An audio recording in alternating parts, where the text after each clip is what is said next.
I've just got the usual level of pain. The usual level of pain should be know. 0. And that's why people like us have jobs, because we have not just experienced it ourselves. If I didn't injure my back so badly, I never would have taken mobility seriously. You can't cheat experience. I think what really helped me kind of understand it was looking at pain as a language. It's your body's language. Things are always worky-onable. Worky-onable. Wow. It's a real phrase. You just have to make sure that anything that feels funky, you get those signals. You listen to the signals. You don't go, bad. Ignore that. Never happened. And that bad pain becomes so built up in your mind that even when you go to move, you anticipate pain, so you actually create the pain. If you've snapped your arm and your radius is poking out, it's like you need to go to the hospital. For sure. But if you, like I said, if you've had periods... Don't move through a snap radius. Yeah, don't move through a snap radius. That's a doctor jobby. It's time to stretch. Welcome to You Can Fix You, giving you mobility tips to build movement freedom and train with confidence. Episode 6. What is bad pain? And what is good pain? Oh. There we go, that's it. Isn't all pain bad, Tom? No, all pain is not bad. What? Pain is a signal, and it is just a signal for something needs to change. So if you put that in like a hot-cold context, if you put your hand, say you're in the chippy, and you're waiting for your chips, and you put your hand on the counter and it's really, really hot, your body will start to create the sensations of like, too hot, it will hurt you, but like, take your hand away. Yep. In our mobility and stretching kind of context, it's how far you can take a joint or a muscle to a position before you would maybe sense something as like, that's too far for me. Or if you do happen to have an injury, a bad pain would be if it's in the joint. So whenever you're moving. So good pain from training would be like your type of DOM. So say you were doing like loads of bicep curls and your bicep was sore the next day, you were like, that's a good pain. Totally Work fine. the biceps, gonna get bigger, gonna get awesome. If your elbow joint hurt or your shoulder joint hurt, then you're like, that's a bad pain. I don't want joint pain after training. I want my good pain.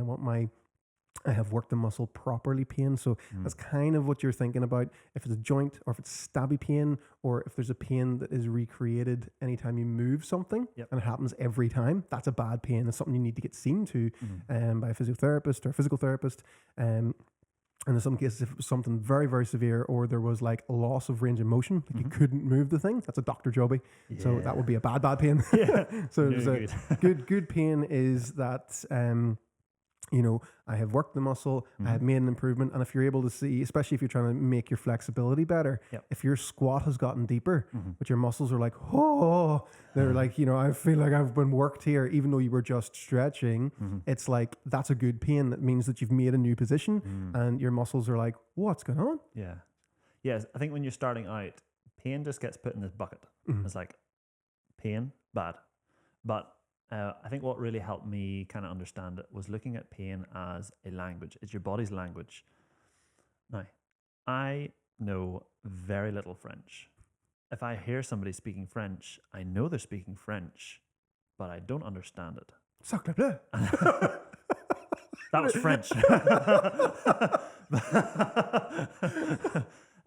But the issue is when you're starting out is that was the bucket of French that you can't speak. Over time, you need to learn the vocabulary of what it means. So pain comes in like hot, tingly, numb, spicy, stabby, achy. There's a whole different nerve. Yeah, that's the one that's that's the worst thing. It's horrible. So there's all these different categories that you can fit into, and each one tells you something different about your body because your body is like, something needs to change. I want to send a signal. But we don't speak brain. We don't speak signals, right? So we got to learn that. And that the only way you can really learn it is through experience. Like somebody can tell you, such and such is this, until you feel such and such. And then you go, it's this. Now you've bridged that gap. And I think as unfortunate as it is, we learn more from our mistakes than we do our wins. So sometimes you can only learn these things after you've had a little whoopsie. A little whoopsie. Yeah.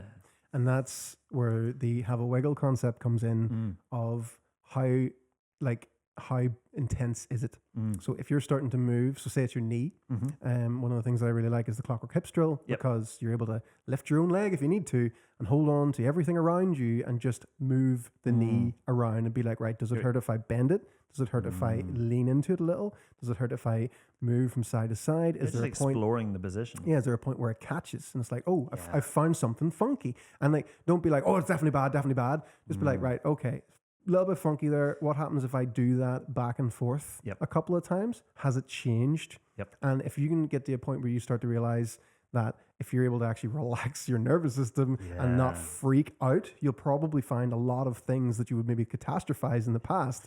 You're actually like, oh, it's fine. I just need to wiggle that out. Yeah. And the more you find that you move, if that sensation, the signal you're getting starts to go down and goes away, then it's like, that's okay. I can move through that, what you would seemingly think is a bad pain. Yeah. But if you're able to change it through movement, then it's just a reaction. It's just your body going, I'm not sure about this. I had a bit of an owie. Yeah. So if you do your mobility stuff and it eases off, then you kind of know maybe in your training session later on, if you're training, don't go as hard as you wanted to, you know? So you're kind of like, oh, I'll still be a bit cautious with that. Even though it feels fine, I'll still be a bit cautious with that because I got a signal earlier to be a bit careful. Yeah.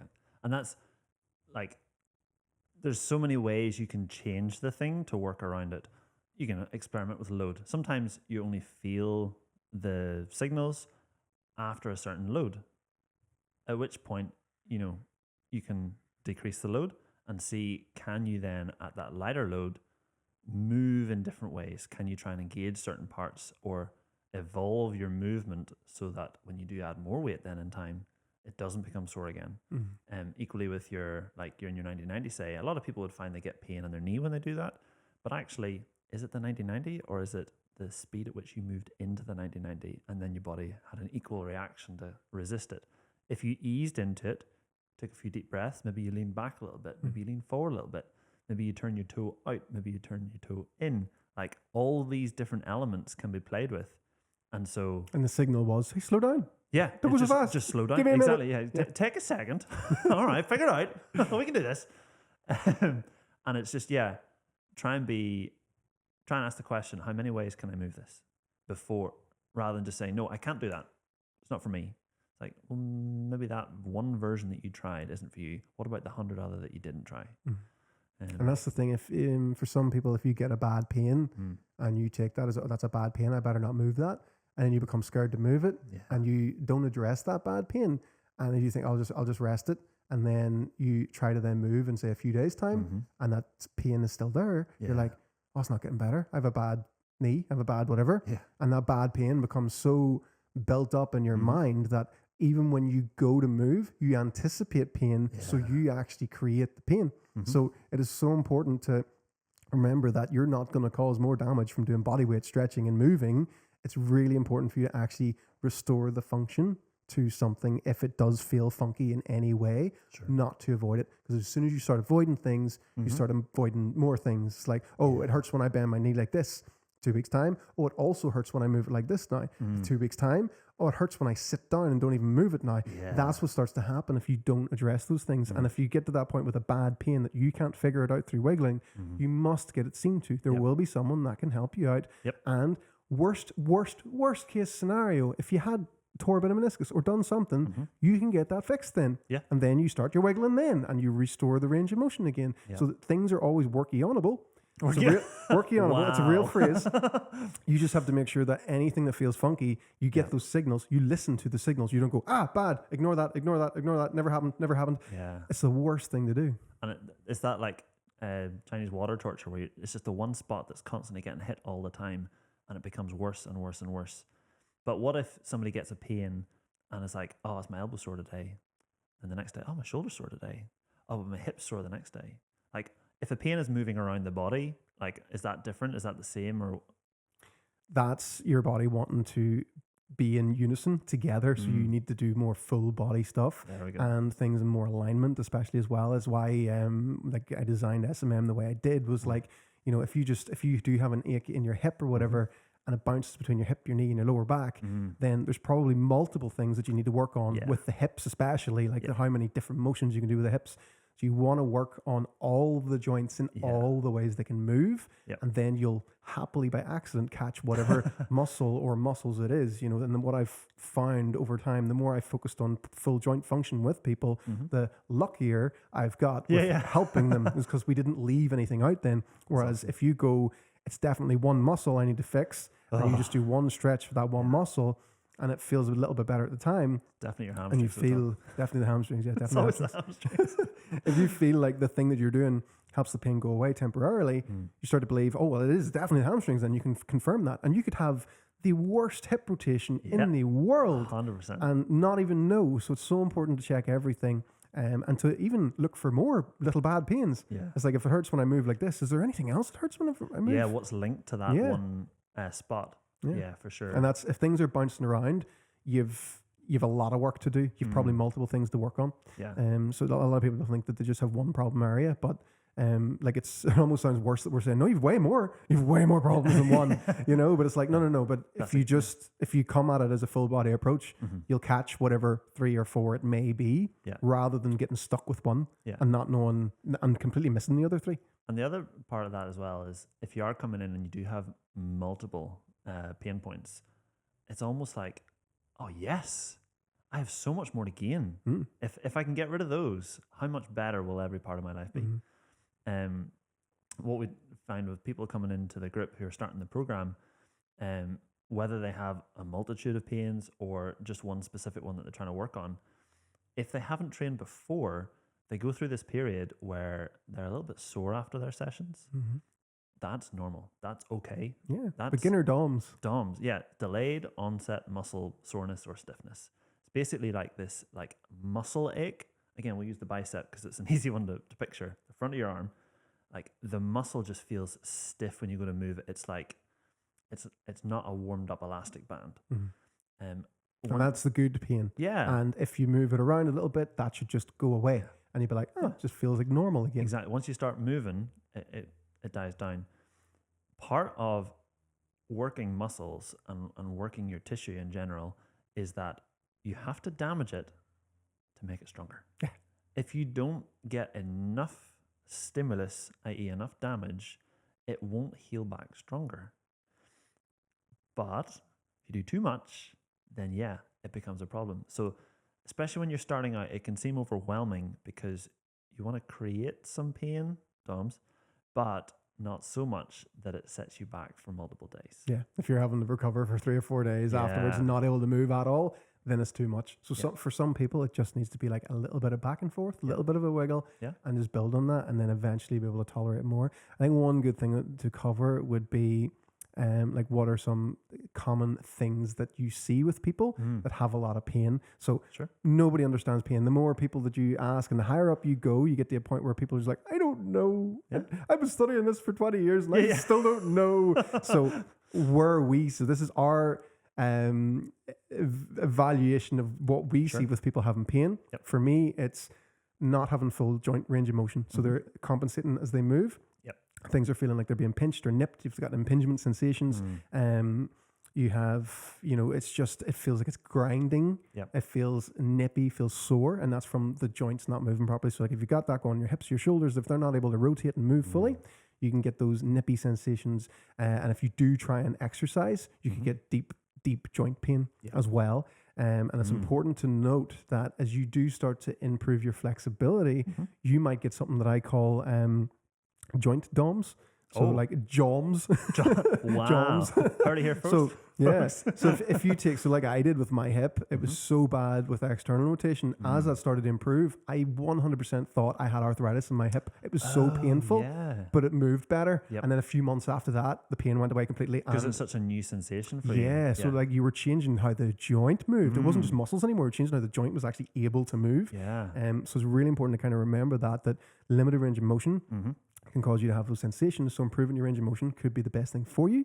And the other thing is a lack of stability. So someone who's very flexible, if a joint doesn't feel safe and it's wibbly wobbling around, you can get nippy sensations again. Even though the range of motion is there, if the stability is not there, you can get those same impingement sensations. And that's when it starts to get a bit weird. You're working with someone and you're like, your squat looks fine. Yeah. Your overhead press is fine. There's no limits here. What's wrong? Yeah. But it's like if you test the stability element, it's like, hey, can you just set your arm on the ground and walk around on a plank on one arm? Are you able to hold yourself up like that? Yeah. It's like, oh, all of a sudden, no. And it's a hello, side plank march. Are you able to hold yourself up? Yeah. And what you'll start to see with a lot of people that are missing stability, that have great flexibility, they still get the same pains as if they had the limited flexibility. For sure. So, There's just that one piece has been missing. yeah. And that you need multiple different pieces for the puzzle to kind of be complete. And that's some people can have limited bits in some bits of their body, limited stability in other bits of their body, and that's where you get these bouncing pains. And that's why it's so important to work on both. And that's why that's what I just switched to, you know what? You need to do mobility exercises that incorporate full joint movement with stability at the same time. It's just a better way to start to do things. Then eventually you can go do your splits or whatever. You can do the more advanced, fancy stuff because you'll be able to tolerate more. So like moving into the next point, how do you know what to push into and what to hold back on? Well, if you're new, it's super hard. Not gonna lie, and that's why people like us have jobs, because we have not just experienced it ourselves, but also seen how other people work their way through it. And so you can't cheat experience. You have solved tens of thousands of problems effectively, by seeing tens of thousands of people use it. And so it becomes much simpler for you to see how the puzzle pieces fit together. Whereas if you're new, you kind of got to play around with it a little bit, have a wiggle, see what it feels like. And also I find it helpful if you physically say what you're feeling. Like Ow! Yeah. Yeah. Like you've already described, like, it's stabby. Stabby's probably not great. It's like, it's kind of like a dull, like, just feels a wee bit stiff. Probably fine. Yeah. So look at the language that you use if you really try to pinpoint what it is, and that will get you part of the way there, I think, to start. What else, Tom? Like stop, especially if you're new, stop sooner than you want to. So be like, I'm going to try this out a little bit and almost finish being like, I don't feel like I did much. And then again, the next day, love that. I'll try and push this a wee bit further. So especially for me, when I first started, like if I tried to go into a deep, like couch stretch or hamstring stretch, I felt like I tore something. I was like, I've ripped my knee. I'm done for. I'll never be able to do it again. So the signal there was that was too much. I can't cope with that yet. So I needed to be gentle. So unfortunately, I did push it too far. So I needed to rest it for a while. So I had to back off completely. But then whenever I got back to it, it was like, okay, I'm not going to go as far this time. Whereas now, not even now, like a few months later, I was able to jump into that same stretch, really push my hips way more and stretch things even more. And I was able to tolerate it then because my brain now knew, this is safe. This is something he does. That's okay. Whereas if you are really, really inflexible, the first time you start trying to do these things, your brain puts the brakes on big time and you start to feel like you have tore or ripped things, and you can end up having this really deep muscle pain for weeks before it goes away. And it can really put you off, but it's just that, knowing that you did just push that too far and noting that down and being like, right, how far exactly did I push? So next time that you're going to stop shy of that and make sure that you're able to move around. And again, that's why like long passive isometric stretches, like immediately if you're a beginner, aren't great to jump into. It's like you're trying to pull your skin off. Yeah, it's just too much. So that's why I quite like dynamic moving things. And like even just using a partial range of motion temporarily and getting used to that first. And then when you start to bring them further and start to stretch the muscles out then within the movement, it's then you're able to then tolerate, okay, let's do a 2-minute hold here. You're able to actually do that now. And you're not going to be like, trying to get back up afterwards. Definitely.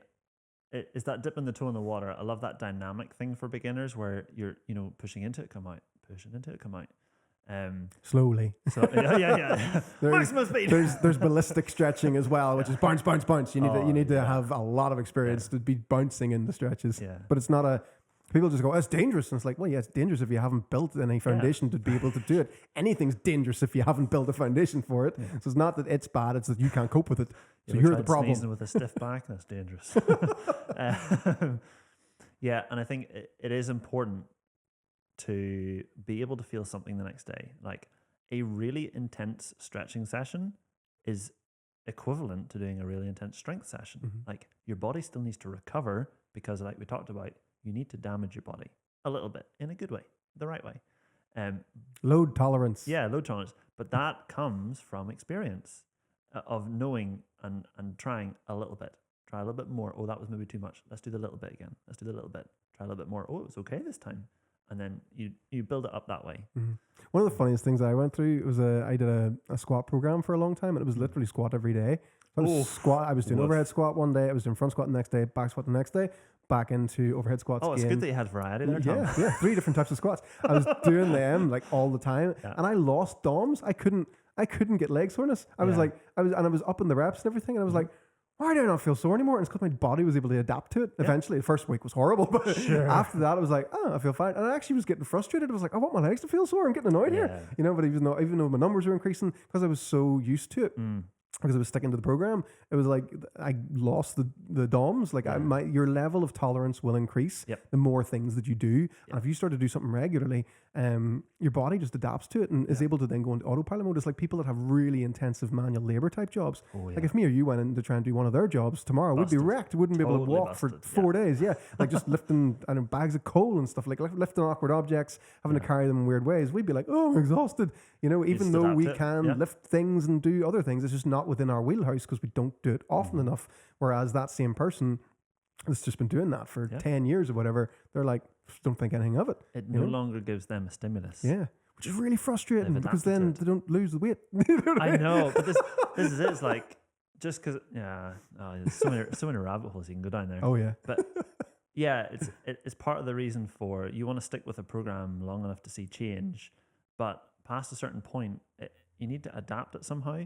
Whether it's adding in some tempo, adding in some load, changing some of the variables to see if you can continue to challenge your body, not in a way that's like, I'm bored now, I want to do something different. It's just, no, I've milked it. I've literally gotten all the water out of this tile. I've wrung it as hard as I can, and now what's the next thing to do? I got another thing. I'm going on loads of tangents today. I need my tangent tokens. One day, Tom. One day. There's a weird gray area with disc injuries. Wow. So for me, a bad pain, that nerve pain I was talking about, that something like the worst pain imaginable, that really, really catches you and you feel like you shouldn't be moving. In some cases, now I'm not advising that you do this, but this is something that I did and have helped others do as well, is to actually move through that anyway. And that bad pain, if you've had on and off back problems for years because of a disc injury, you need to learn how to shut that down. You can't avoid things. You want to actually move and be like, no, I'm not stopping movement. You need to relax. You need to teach your body to chill out. So you actually do need to move through that one. So in some cases, even a bad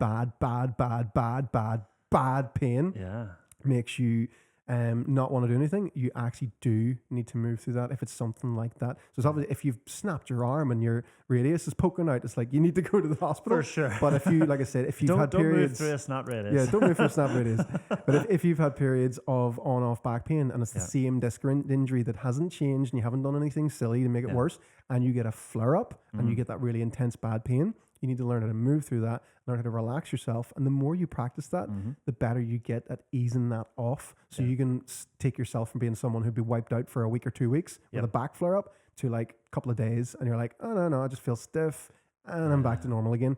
It's taking away that fear is really important as well. So what would be your, so for me, it's the lower back is my worst ever bad pain. What was your worst ever bad pain? Oh, jeekers. I've had a couple. The one that I had the most intervention on was my shoulder. So when I was a teenager, I got into rowing. Rowing there's 2 types. You've got sculling, where you got an oar in each hand, which is quite even, or you've got sweep, where you got one oar in one hand and you rotate out to the side of the boat. It's generally advised that below 16 you shouldn't learn on sweep. So I learned on sweep because that's what we all did. Massive heavy boats, great. And just when you're learning something new, you tend to be a little bit tenser. You try to exaggerate what your coach says, like say as tall as you can, all this kind of stuff. And I ended up with this shoulder, like just this awful shoulder. Went to physio, it was a rotator cuff, did all the like banded rotation-y things. Didn't do anything. Ended up getting a cortisone injection on it about a year and a half later. So I went through 2 full seasons just in agony every session. And the cortisone injection took away the pain, didn't solve the problem. And it was only about 7 or 8 years later, I really started to dig into, range of motion, it's stability, it's all that kind of stuff. And I wish, in some ways, I wish I knew then what I know now. But in other ways, if I did, I probably wouldn't be where I am now. So I'm really grateful to have had the pains that I've had. Yeah, that's the same with my back injury as well. Yeah. If I didn't injure my back so badly, I never would have taken mobility seriously. I never would have found out how bad my hips were, crazy. and I never would have found out how bad my shoulders and stuff were as well. Like off the back of that, I'd be a completely different person now if that hadn't happened, because I was never bad enough to care enough, and that's a big problem. I think that it's not until you do get a bad pain that you do anything about it. You know, people just mull on. It's like, I've just got the usual level of pain. The usual level of pain should be 0. It shouldn't be a 4 or 5. It's crazy because if we think about scale, so Tom there has used the example of a disc injury, like one of the most, it's very common, but it's also very debilitating. If we scale that way back down, so it's not a life-changing experience. It's like, I'm pretty tired every day. I'm just tired all the time. Do you exercise? No, I'm too tired. If you exercise a little bit, you'd probably be less tired. But it's like the pain point wasn't big enough for them to start the thing they needed to fix it. Yeah. And I don't know a fix for that. I don't know how you can like artificially scale it up in your head. It's like, this is a life emergency. I need to do the thing. If I could figure that out, we could probably do pretty well. But all you can do is keep pestering people. So I used to say to people, you can't force people to change or whatever. But I always now would say like, no, just keep poking them. Keep saying you could be different. You could, you can make a change. You or absolutely can. Invite them as like, why don't you come along with me to this thing? Yeah. Why don't you do this thing with me? Like, oh, let's meet up for dinner. Oh, surprise. We're doing the thing you need to do. And that was the funniest thing of like, whenever your kids is like, hey, do you want to meet up and skateboard? Do you want to meet up and go on our bikes? Do you want to meet up and pretend we're Power Rangers? When you get to an adult, it's like, it was such a weird thing. Like me and Jenny would be like, hey, do you want to meet up and just do handstands? Just go and do stuff with your friends. Like it's another, you don't have to just go for coffee or just go out for meals. It's like, hey, do you want to come around to the house and we'll just do a bit of stretching together or something? Do you want to do something? Yeah. So all those things are always there. So never forget that. You can always encourage others. Last story on that. So my wife and I just moved house relatively recently. We've been doing up the garage so that we can work out in it. Pretty cool. And last night we had our first workout there together. We were doing 2 different workouts. I was doing my thing, she was doing her thing. And afterwards she turned around to me and said, at one point I nearly cried because we were both like hanging out together, doing our own thing. Yeah. It was lovely. That's awesome. And I was like, it's so much, like we could have watched a TV show and we wouldn't have had that. So that's really cool. Yeah, I love that. Awesome. So our win is from Lisa. Tom, can you tell us about Lisa? Oh, yes, Lisa. So, hello, I'm 3 weeks into the program and I just want to post my first gain and question. First off, I started the program right before we left on a vacation in our motorhome. Vacation? Is she American? She is now. Okay, Tom. I have a mixed accent. I don't know where it comes from. Whenever infomercial Tom comes out, he's part American, part Australian, part British. That's why I don't read things. I had to make 1 extra regression to fit, but I managed 3 SMM workouts on board that thing while on vacation. Wow. I'm so proud of myself for sticking with it. I'm already seeing my first few gains, one being that my posture is improving and I'm feeling stronger. Love it. Awesome. Each time going through SMM, it feels a tad better in different areas. I also have my kids joining me, which makes it much more fun to have company. Well, so getting the kids involved as well. She's in a motorhome. So like our equivalent is the Northern Irish holiday to Caravan. Yeah. Not known for having a lot of space. You don't need a lot of space. To see improvement in that, short space of time in literally a short space, that's awesome. My question is, there's more, is about low back pain when bending over. Okay. Should my hamstrings always engage when I bend forward? This is a good one. I kind of want to address this in a couple of separate parts. Is like muscles don't need to be engaged all the time whenever you're moving. You shouldn't need to maximally brace or tense things. Need to like squeeze like you're posing for a photo all the time? No, you need to be chilled and relaxed. So yeah, there's different levels. It's like, yeah, if you're picking up something heavy, yeah, you might want to engage some muscles, but just moving day to day, you don't want to be thinking, oh, I wonder if my hamstrings are on. I wonder if this and that's on. Everything is on. Everything is always on to the extent that it needs to be. There's nothing overpowering anything or whatever. So it's really important to keep that in mind, that you're not trying to walk around with perfect posture. Because like if you're watching this right now, you'll see that we're sitting quite round backed, chilled out, but we do stuff that completely offsets that through opening up our thoracic and doing all that stuff. So it's really important not to be thinking muscles need to be on all of the time. Anywho, I often experience a strong pain on my lower left side when I bend over to pick something up or bathe the doggos. Ooh, doggos. Love some doggos. Am I bending wrong? No, there's no such thing as bending wrong either. But when going through my single leg deadlifts, I really have to concentrate to get my hamstrings to fire. And if I don't slow down and think about it, I get that intense back pain again. So what we're missing here, this is a really important thing. If you're doing all the right things, I feel like you're doing all the right things, is that sometimes you might not be engaging in a way that shows your body how to be strong in certain positions. So yes, when you're doing a single leg deadlift, you should be aiming to feel your hamstrings on. Yes. It's a hinge movement. And if you really struggle to make that connection and show your body how to load your hips when you bend, if that's not there, then yes, you can get back pain when you try and bend normally because your body doesn't have that flip side. It doesn't know how to be braced and be strong and how to relax and round. So if all you know what to do is how to relax and round and you don't know how to get strong and load, that's the missing thing. So it doesn't mean you need to keep your back straight when you lift something. It means you need to learn how to keep your back straight when you lift something as well. Then you don't have to do it all the time. So what you're saying, Tom, is if you don't know how to turn a light on by using the switch, the room is always going to be dark. But if you know how to turn the light switch on, sometimes it can be bright if you need it to be. Wow. That was a really good analogy. I like that. So yeah, it's just something to keep in mind with some people, that it appears your range of motion's okay, but you're still getting these bad pains. It's like, maybe it's to do with your overall engagement. And again, bringing it back to what we were talking about before in a previous podcast of learning how to lift weights properly.